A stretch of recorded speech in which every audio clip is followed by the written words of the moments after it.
really excited for us to have you guys here. My name is Melissa Crane. I'm one of those fabulous pre-staters you've heard about. My husband and I moved here. We escaped New York to New Hampshire about 25 years ago. So we've been here a while. We really are happy to have support and have people coming to fight for liberty in New Hampshire. My husband and I have raised kids here. Our children are old now, so we're really old. I began to volunteer and help run a website for a pro-liberty, pro-Second Amendment group, and now I am an NRA certified instructor with the Women's Defense League of New Hampshire. Over the last 9 years, I've helped hundreds of women and quite a few men learn how to safely handle firearms, and I'm one of the founding members of that Women's Defense League. My husband and I also host National Liberty, which is a Sunday meetup in Nashua, New Hampshire. Every Sunday night we get together and we talk about things from permaculture to what's happening at the New Hampshire State House to Go Pats, the Patriots game. So now I'd like to introduce Mr. Daniel Fishman. Daniel Fishman is the political director of the Libertarian Party of Massachusetts, as well as a current candidate for the position of state auditor in Massachusetts. He was the Northeast director for the Johnson Weld campaign in 2016. He is the only candidate running in 2018 to currently be endorsed by both Governor Johnson and Governor Weld. Mr. Fishman was a congressional candidate in Massachusetts 6th District in 2012, which was the most expensive House race in 2012. Now this gets a little mathy, so bear with me. I have to really look at the numbers. So try to follow along. I know it's early, but try to stay with me. Okay, Fishman's opponents spent $4 million to get around 170,000 votes. On a budget of $12,000, Fishman managed to get 17,000 votes, approximately, in a race in which the margin of victory was only 4,000 votes, earning him the label spoiler. He's been a member of the Libertarian Party since 2008. I give you Mr. Daniel Fishman.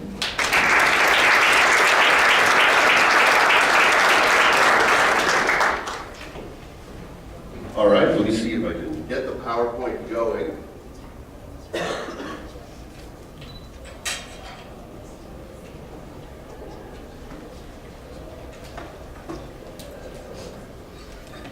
Very exciting.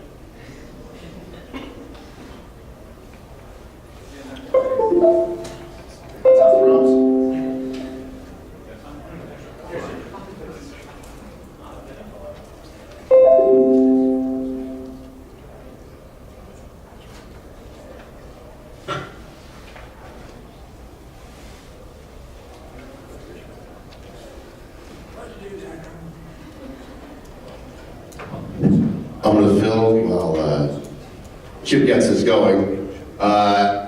It's awesome to be back in this room. I was here for the Johnson Weld campaign. Whatever you thought about Gary Johnson and Bill Weld, it brought together a lot of people with the idea that we can be freer. Yeah, it's the LBCP one. You just drag it there a little bit. Awesome. That's the best.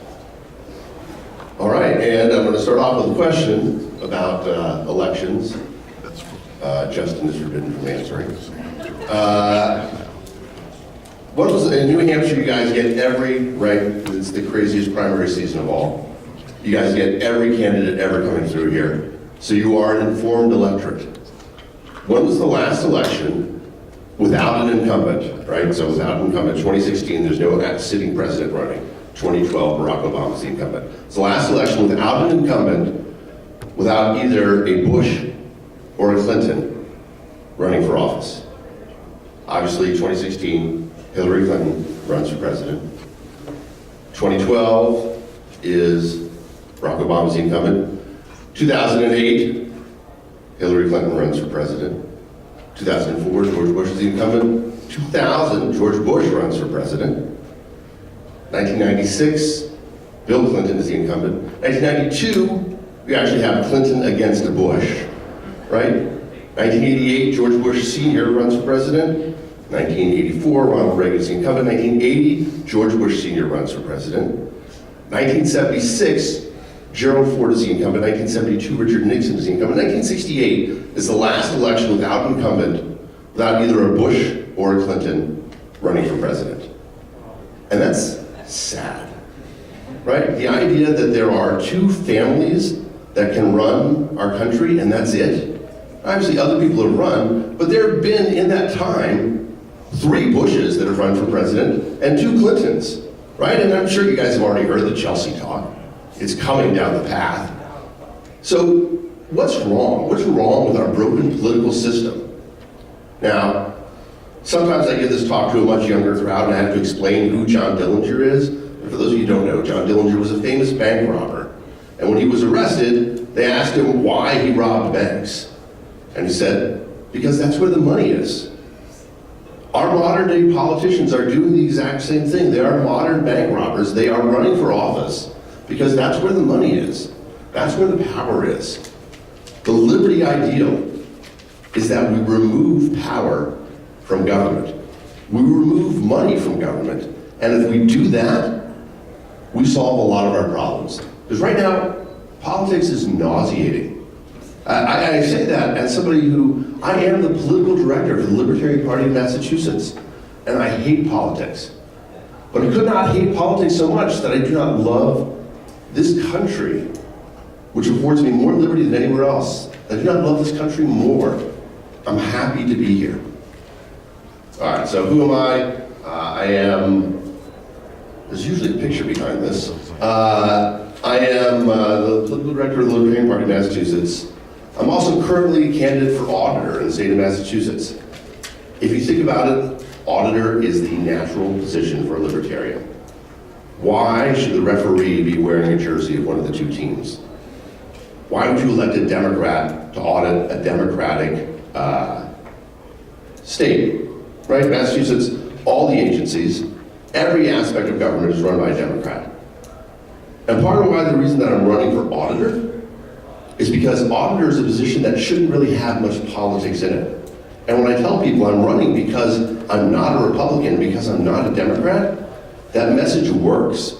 The idea that we can remove the power, the political aspects out of government, that is what people want to see. That's something that's going to work for all of us. So in the future, hopefully, when we start talking about ending the political system, which ought to be the idea of liberty, right? Because invariably, the legitimate purpose of government is only one thing: to defend your rights.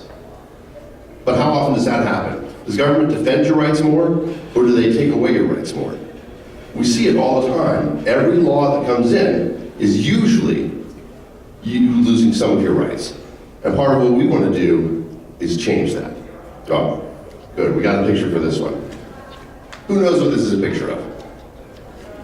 What is it? Yell it out. It's D-Day, exactly right. I gave this talk at Northeastern, and they said, oh, that's Saving Private Ryan. It is D-Day. The victors write history, and that's an important thing for us to remember. I took a class, I went to school in England for a year, and I got to take a 4-week class where each week was the history of World War II taught by one of the Allied professors. Now, I know the American version of World War II, right? We kind of hemmed and hawed. Finally, the Japanese came in. Our economic might saved the world. The English version of World War II isn't particularly different, but they say, well, Roosevelt was incapacitated by polio at the end, so the British had to really make the firm decisions that had to be made. Churchill had to come in and stop the Russians from getting all of Eastern Europe. The Russian version of World War II is that the English and the Americans wanted the Germans to destroy the Russians first, and then they were going to take on the Germans. But because the Russians were too strong, in the end, America and England decided to help the Russians. That's their version of it. The French version of World War II is how we cunningly pretended to surrender so we could sabotage the Germans from behind their lines. And I mean, they really, like I said, Vichy, nothing? No. That's the thing. And so everybody has their own version of history. And so when we talk to people about liberty, we have to remember that we have not been writing the history that people know. The history's out there, but what people are learning more and more often is what they're hearing from the mainstream media, what they're hearing from schools that have been teaching a modified version of history over the years. If you talk to kids today, you say, does anybody know anything about the Whiskey Rebellion, Shays Rebellion? Of course we do, but if you talk to the kids about it, no, they got no idea what you're talking about. We have to remember that history is written by the victors, and that if we want to become the victors, we have to make people aware of the reality of a lot of history. This one, Après-moi le déluge. Who knows who said that? Yell it out. Correct, Louis XIV. Louis XIV, two before Louis XVI, but he knew that it was coming to an end. He could see that the system they built where, we talk about wealth equality now. Anybody been to Versailles? That's wealth inequality. Giant palaces, people living in the streets in Paris. This is a picture of the Bastille. 1794, they storm it, they burn it to the ground. The French big holiday now is Bastille Day to celebrate the rising up of the people. While I was still in England, I took a course where we studied the French Revolution and we read only primary documents. We read only the newspapers of the day. 4 main newspapers. The first newspaper was the People's newspaper. Headline is, Bastille storm, political prisoners free, people rise up. The second big newspaper was the Tradesman's newspaper. Terrible traffic jam at the Bastille, shipments delayed, produce rotting. The clerical newspaper was, many people injured at the Bastille, church involved in rescue efforts. And the royalist paper, the King's paper, said, today the king went falconing. So, even 200 years ago, the media is biased. The media is telling people the media is telling their audience what they want to hear. Because the royalists didn't want to hear that there was a revolution, right? The tradespeople didn't really care about the uprising. They just wanted to sell their goods. So when we complain about the biased media now, we should recognize that this has been going on for a long time. And we have to make sure, when people complain about biased media, I say, no, I love a biased media. Because for me, Fox covers things that MSNBC is never going to cover, and MSNBC covers things that Fox is never going to cover. It's up to me to consume all the media and to recognize that the truth is a combination, because the truth is about perception. And so I want to get every opinion about something that happened. The media has been programming people against liberty. When we want to talk to people, when we want to bring the liberty movement forward, we have to recognize the fact that we are working against a system that has programmed people for a long time. And you've heard the phrase, a right to health care, right? There could be no more anti-liberty statement in the world, right? Everybody understands health care is provided by a healthcare worker. Do you have the right to a worker's labor? Never. And if we put it like that, then people are like, oh, okay, well maybe I should have access to others. Sure, you should have access to all sorts of things. That's what liberty is about. But to say that you have the right to somebody else's work, no.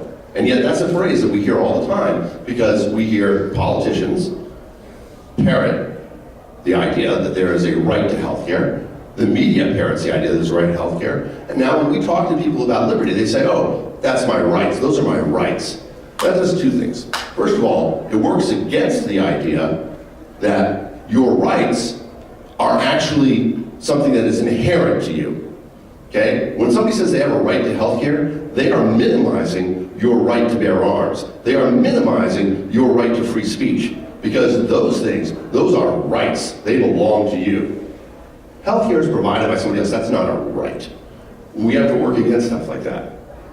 And we have a state of learned helplessness. See, I could look there instead of looking back. That's a smart play. Learned helplessness is happening all the time right now, right? People are being taught that they can't do things for themselves. They're being taught that the government has to do things for them. And one of the worst examples of that was 5 years ago, Michael Bloomberg, when he was mayor of New York, told all the restaurants that they could no longer give their food at the end of the day to homeless shelters. The reason what he said was, well, that food is not being inspected, so we don't know that it's safe. So at 11:59, if a customer walked into the restaurant, they could serve somebody, and that food is completely safe. And at 12 o'clock, it magically becomes unsafe to give away. Is the question actually that the food was becoming unsafe, or that the government wants people to think that people cannot solve the problem of hunger? That people cannot give away and empower themselves to solve problems. The government wants to own the charity business. Okay, and that's the learned helplessness that they're teaching us. We can't solve hunger, we can't solve homelessness, only government can do those things. But in reality, we know that's not true. We know those solutions are in our power. Part of what's wrong with politics is that politics wants to acquire power.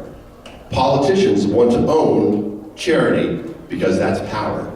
Gary Johnson talked about the fact that we're being kept in a state of endless debt from public programs, so they can say, you have to pay your taxes so that we can feed the homeless. You say, well, what if we pay the homeless? The government realizes the conclusion, then they wouldn't need as many taxes. No, you're not allowed to feed the homeless. Right, there's a man in Florida who started cooking every day, retiree, went out, was cooking breakfast for the homeless every day. What do? The city arrested him. They said, oh, we don't like the fact that you are bringing crowds of homeless people together. He's like, I'm bringing them together to feed them. They're like, no, we don't like crowds of homeless people. And so they arrested him, they stopped from doing it. Government wants to own the charity business. And that's the nanny state, right? The idea that it's going to take care of everything that we're doing. And it's become a cult. Republicans and Democrats, they're good people. They're just people who are interested in what's happening. Same thing for every other party out there. Citizens, we're good. The parties are corporations. And they're trying to lock people into this cultish system. A terrible divide. Big tents, little tents, intense. What libertarians hate. It's true. The liberty movement, right? I mean, I believe there's 417 liberty movements in New Hampshire, right? At various points in time, has anybody seen The Life of Brian? I'm not with the People's Front of Judea, I'm with the Judean People's Front. All these incredible arguments over the fact that really we have like a 5% difference in terms of what our definitions of liberty are. One of the things that we have to do is recognize the fact that we've fallen into the trap of politics, that we think that politics represents power, and so we have gotten political within the liberty movement. When the one thing that we ought to be able to recognize amongst ourselves is that we don't want government to have power. We don't want anybody, except for the individual, to have power. There's not a right and a left. There's not a Republican and a Democrat in terms of politics. It's up. Up is the direction of liberty. All we have to do for liberty is being willing to stand up. So when you address that cult, that aspect of all these people who've been programmed against hearing what you have to say. I used to be a special education teacher. I was in Austin, Texas, and I was there at the time of the Waco incident. David Koresh, for those of you who remember it, had a large compound, and we had children who were free to come to live with us. That was a residential program. These children had been programmed against hearing anything we had to say. We had a person who was an expert in cult deprogramming come and said, yeah, that's what cults do. Cults prepare them. Somebody's going to say this to try to get you out of the cult. Somebody's going to say this to try to get you out of the cult. Somebody's going to say this to try to get you out of the cult. And they give them an answer to all of those things. He said, here's the analogy. Imagine there's an arsonist, and when he burns down a building, he likes for people to be trapped inside when he starts the fire. So what he does is he dresses up like a police officer, and he goes and he knocks on the door, and he says, I want to warn you, there's a sniper in the area. He's going to try to get you to come out in the street, and he's going to shoot you when you do. So until another police officer comes by, please stay in your house. Then he goes around back and he lights the house on fire. You observe this happening. How do you get the people to come out of the house, right? If you go up and you knock on the door and say, there's a fire, come on out. They're not going to come out because they've been preconditioned against that. If you try to pull them out of the house, they're going to fight you even harder. They're like, oh my God, this is the sniper. He's right here trying to get me out of the house. So you have to show them. You can't tell them. So you knock on the door and you say, excuse me, I smell something. There's something in the air. I'm not sure what it is. Maybe it's a barbecue. Maybe it's smoke. Do you smell something? And they're like, you know, I do smell something. I'm like, and behind your house, there's this bright light, and I touched it, and it burned me, but I don't know what it is. And they walk around, and they touch it, and they're like, oh my God, the house is on fire, and then they'll run out. The political parties have been burning down our collective house for the last 100 years. That's what politics has become, because politics is about power. But we can change that. The liberty movement is about restoring power to the people, where it really should belong. If we get the power out of government, we solve these problems. And one of the reasons that we're so powerful, that we have so much power in government, is because we are, by nature, a violent society. And part of what has made us violent, is that laws require law enforcement, which injects force into our society. If we want to think about why is there so much force, so much violence in our society right now, we only have to look back to the fact that we have some stupid laws. I'm going to give you 3 examples. First one, 2 girls in Dallas were selling lemonade on the street. The police rolled up. They were raising money for their dad's birthday party. The police rolled up. Hey, do you have a food license? Oh, we don't have a food license. So the police shut them down. Oh, sorry, you can't sell food without a food license. Lucky for them, at this point in time, a reporter was going past, and he actually started to film the whole thing. And the police were a little embarrassed. They're like, we can't do anything about it. This is the law. And then one of the girls said, tomorrow, we're going to be giving away lemonade and accepting donations for our father's birthday party, for anybody who wants to come by. Because you can give away lemonade all you want, right? And that's crazy. How can it be illegal to sell something that you can give away for free? But that's what the law was. They made over $1,000 the next day. Wonderful present, and they bought their dad an Xbox, which is great. In Florida, some people decided that they wanted to start growing vegetables in their front yard. Person had a green thumb, a lot of leafy greens. This is where our society is going, or getting healthier. And they wanted to save themselves money and grow things. And they were very successful. They built some raised beds. They were teaching some of their neighbors how to do it. However, some people in the city said, no, that's an eyesore. You're supposed to have grass. And because it's Florida, some pink flamingos in your front yard. That's the law. And people said, this is my property.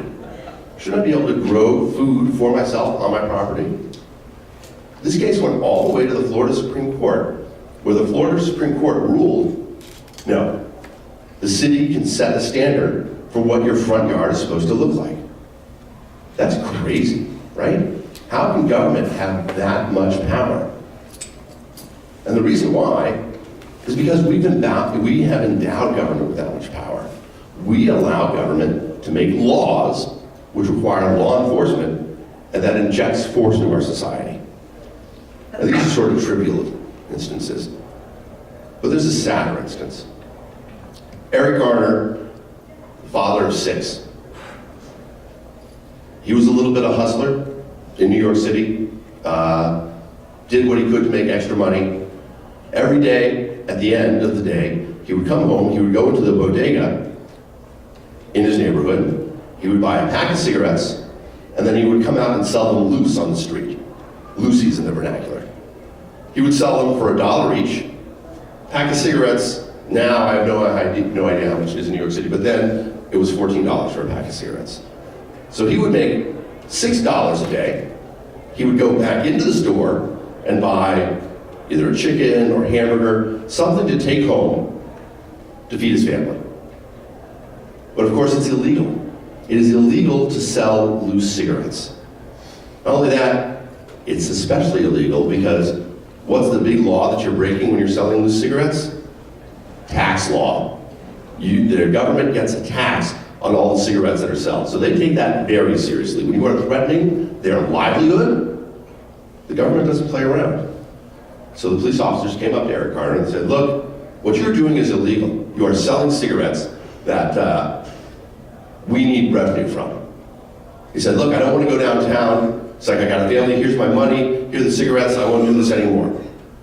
Eric Garner's a little bit of a hustler, there's no question about it. The police had known him from other things, but they decided they'd had enough. They didn't want to deal with it, they didn't want to talk to him, and so they got behind him and they put him into a chokehold, and he said, I can't breathe, and they said, if you can talk, you can breathe, and then he stopped talking, and they still maintained the chokehold, and then he died. Laws require law enforcement, which injects force into our society. If the libertarian goal, the liberty goal, is to remove power and to remove money from our governmental systems, there's a very easy way that we can do it immediately, which is start looking at laws that are unnecessary. So I'm going to skip ahead a little bit. The number line, you guys have seen this, the world's smallest political quiz. Carry a couple copies around with you. Hand them out. It is the easiest way for people on their own, right? You're not talking them into it. They take the quiz on their own, and they see where they are, whether they're right, whether they're left, whether they support a big state, whether they support liberty. Easy, simple thing to do. Very quickly, I'm running for auditor in the state of Massachusetts. www.auditmassachusetts.com. I'm doing it because I want to show people that you can have a political office. Somebody can run for office not seeking power, but the idea of removing power from government. So, that being said, I'm at the end of my talk. I'm happy to take any questions. Anybody wants to talk about how we can remove politics out of government, how our ideal ought to be the end of the political system as we know it. And it's a tough thing. Is there anybody here who has run for office before? That's awesome. You guys are doing it right. Because you make a difference, not just by winning an election, but sometimes by running. I ran for city council in my town of Beverly. I was never going to win. City council has nothing to do with politics. It has nothing to do with most of the issues. It has to do with, did your kids play soccer? Are you on the PTA? I didn't do any of those things, so I wasn't going to win. But the reason why I ran is because I live in Beverly, Massachusetts. There's a small college there called Endicott. A couple kids from Endicott came into town, used very good fake IDs, bought some alcohol, went back and trashed the campus. Campus complained to the city, hey, what kind of liquor laws do you have in your town that these people, whether these kids could buy alcohol? And so the city responded by banning everything except for Massachusetts driver's license from being a valid form of ID to buy alcohol in the city of Beverly. Which is crazy, right? Within a week, 6 weddings canceled. Why would you have a wedding in a town where your friends who are coming in, because kids get married when they're young, your friends aren't going to be able to drink? But even worse, we had a serviceman show up in uniform with his military ID and his driver's license, which was from Texas, and they wouldn't serve him. Because the restaurants, they didn't have a choice. If they violated this, they were violating the liquor law. There were only 18 liquor licenses in Beverly. They can't afford to have it pulled. It's their livelihood. So by running for office and talking about this one issue, I was never going to win. But 2 months after I kept complaining, I'm saying, this is wrong. Servicemen are not being allowed to drink. People from out of town are not being. They changed the law. So sometimes just by running for office, you can help to remove some of the power from government. So with that being said, seeing no questions from the floor, I want to thank you all for your time. And yes, I got one right here.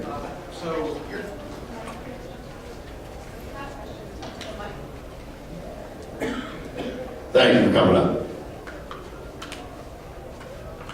Your focus seems to be on politics. What about the court system, the judiciary? About coming at it from that perspective? So one of the things that I do about this all the time is that I am very concerned about the fact that I think there's a real prevalence among people to try to dodge jury duty. Now I recognize if I talk about jury nullification here, I am preaching to the choir, but it's not sufficient for us to just talk about jury nullification. What we have to do is tell people all the time, please, please, if you get selected for jury duty, especially, I say this all the time, so I am an odd duck. I have, at one point in time in my life, I played Dungeons and Dragons. I have been a sports fan. I've gone to musicals, all these crazy things that don't fall into any particular hole. Okay, if I get arrested at some point in time, maybe I've been arrested in the past, no comments. But I want somebody like you on my jury. So please, if you get called for jury duty, and you guys probably feel the same way, right? Government and our politics and our judicial system is based on these stupid laws that require law enforcement to get arrested. When that happens, it's important that we all tell everybody, please serve, be willing to use jury nullification. Yeah, that's not what I was talking about. I was Okay. talking about using the judiciary to hold government officers who commit crimes accountable. I definitely agree that we should be willing to sue. There's a lot of stuff that's happening like that right now. I don't know how successful it has been. I understand. Especially considering the idea of government sovereignty, right? The government can refuse to be sued, unfortunately. They can refuse to be sued when the act is constitutional. And in the case of Eric Gardner, you said that he had cigarettes on him that day when the Yes. police approached him. Yes. What's your source for that? Because I heard that he didn't. But look it up. Okay. I'll just tell you, if you look it up, it's very clear. He was selling loose cigarettes. That day, Nobody in agrees the about presence that. of the police. Yeah, they saw him doing it. Okay. And actually, the story is that the owner of the bodega complained about it and called the police because he felt like he was losing business. All right. All right. Thank you all very much. Thank you, New Hampshire. Please.